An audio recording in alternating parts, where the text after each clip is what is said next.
Historical ties and strategic partnership. Bharat और Israel के बीच संबंध राजनीतिक, रक्षा और तकनीकी क्षेत्रों में लगातार मजबूत हुए हैं। 1990s के बाद दोनों देशों के रिश्तों ने एक नया मोड़ लिया। करगिल वॉर के दौरान जब भारत को तुरंत आर्म्स और सर्वेलेंस सिस्टम की जरूरत थी, तब इजराइल ने बिना देरी के सपोर्ट दिया। इस सहयोग ने दोनों देशों के बीच ट्रस्ट की नींव रखी। अब वही विश्वास भारत इजराइल को सपोर्ट करके वापस दे रहा है।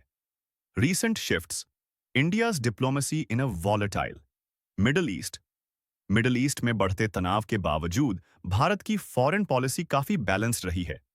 एक ओर भारत इजराइल के साथ स्ट्रेटेजिक और डिफेंस टाइज को मजबूत कर रहा है, तो दूसरी ओर वह पीस और स्टेबिलिटी की भी वकालत करता है। भारत अब केवल न्यूट्रल ऑब्जर्वर नहीं, बल्कि एक एक्टिव जियोपॉलिटिकल प्लेयर बन चुका है, जो क्षेत्रीय संघर्षों में मीडिएशन और स्ट्रेटेजिक इन्फ्लुएंस का इस्तेमाल कर रहा है। India's military assistance to Israel. भारत और इजराइल के बीच डिफेंस टेक्नोलॉजी और जॉइंट वेंचर प्रोग्राम्स तीव्र गति से बढ़े हैं। ड्रोन्स एंड सर्वेलेंस सिस्टम्स जैसे यूएवीज में दोनों देशों की को प्रोडक्शन चल रही है।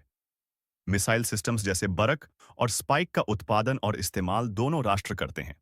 Electronic warfare systems, communication jammers जैसी टेक्नोलॉजीज भी साझा की जा रही हैं। हालिया दावा है कि भारत ने इजराइल को क्रिटिकल कॉन्फ्लिक्ट के दौरान सर्टेन इक्विपमेंट की सप्लाई की है, जिनमें शामिल हैं भारत से इजराइल को निर्यात की गई प्रमुख सैन्य सामग्रियां। नोट: भारतीय सरकार ने फाइटर जेट्स जैसे कि तेजास या मिराज की डायरेक्ट डिलीवरी को सार्वजनिक रूप से कंफर्म नहीं किया है। Why Israel needs India's help. Israel इस समय मल्टी फ्रंट कॉन्फ्लिक्ट का सामना कर रहा है। लेबनान, गाजा, सीरिया, येमेन और अब सीधे ईरान से भी। टेल अवीव पर हुए डायरेक्ट ईरानियन मिसाइल अटैक ने स्थिति को और गंभीर बना दिया है।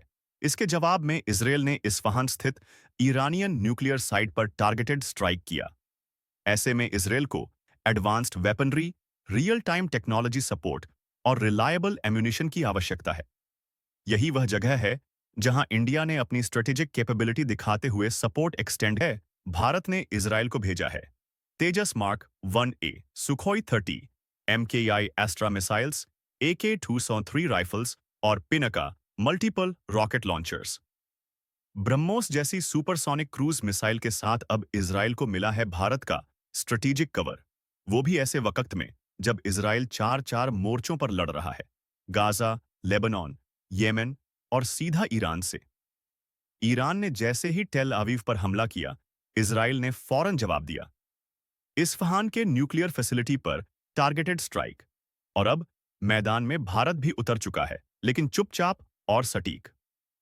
पीएम मोदी ने जहां विश्व में शांति की अपील की है, वहीं विदेश मंत्री एस जयशंकर ने यह साफ कर दिया है: India supports stability, but we won't stay silent when our strategic allies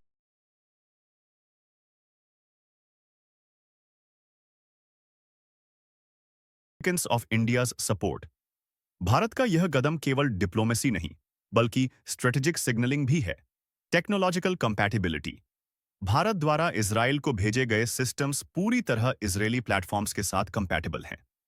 leadership messaging. Bharat यह संकेत दे रहा है कि अब वह केवल एक रीजनल पावर नहीं, बल्कि ग्लोबल कॉन्फ्लिक्ट मैनेजमेंट में की प्लेयर है। Defence diplomacy. भारत की ये रणनीति उसे आर्म्स एक्सपोर्टर और कॉन्फ्लिक्ट जोन स्टेबिलाइजर के रूप में उभार रही है। Global reactions and implications. Iran की चिंता। ईरान अब भारत को एक टैक्टिकल एलाई के रूप में देखता है, जिसने बैलेंस का झुकाव इजराइल की ओर कर दिया है।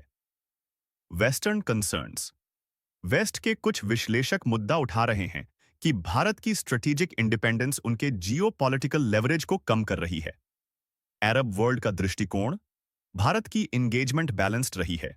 वह लगातार अरब वर्ल्ड के साथ एनर्जी और ट्रेड टाइज को बनाए रखे हुए है। India's official stance on the conflict. प्रधानमंत्री नरेंद्र मोदी ने बार बार पीस, डायलॉग और रिस्ट्रेंट की अपील। ब्लाइंड अलाइनमेंट में नहीं जाएगा। भारत अपनी पोजीशन को स्ट्रैटेजिक ऑटोनॉमी के आधार पर तय करता है, जहां नेशद और इजराइल की रक्षा साझेदारी एक नई ऊंचाई पर पहुंची है। जहां एक ओर भारत पीस की वकालत करता है, वहीं वह अपनी डिफेंस इकोसिस्टम की ताकत और ग्लोबल रेलिवेंस का भी प्रदर्शन कर रहा है। इस गहरे होते दुनिया चौंक गई है। ईरान गुस्से में है। वेस्टर्न पावर्स परेशान हैं, क्योंकि आज भारत सिर्फ हथियार बना नहीं रहा। भारत तय कर रहा है कि युद्ध में किसे क्या मिलेगा और कब। और यही है न्यू इंडिया, जो बैटलफील्ड में नहीं, पर बैकएंड से पूरा गेम पलट देता है। तो सोचिए, क्या भारत का यह फैसला सही है? क्या ग्लोबल सुपर पावर्स अब भारत से डरने लगे हैं? अपना जवाब नीचे कमेंट में जरूर दीजिए। वीडियो को लाइक कर